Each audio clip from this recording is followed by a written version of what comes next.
رسول اکرم صلی الله علیه و سلم میگوید یک سبب کمبغل شدن مردم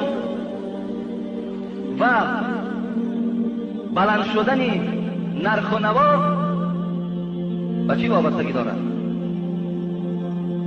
به نبودن موعظه. امر معروف ترک می شود. موعظه ها وقتی ترک می شوند، پند و نصیحت ها وقتی قطع می شود، این گونه بدبختی هم در جامعه پیدا می شود.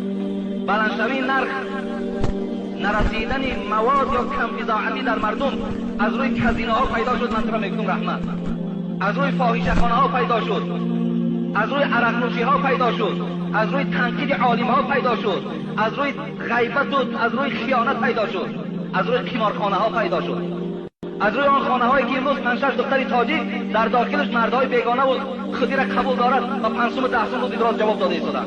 با اینها نرخ بلند می شود. دادر عزیز،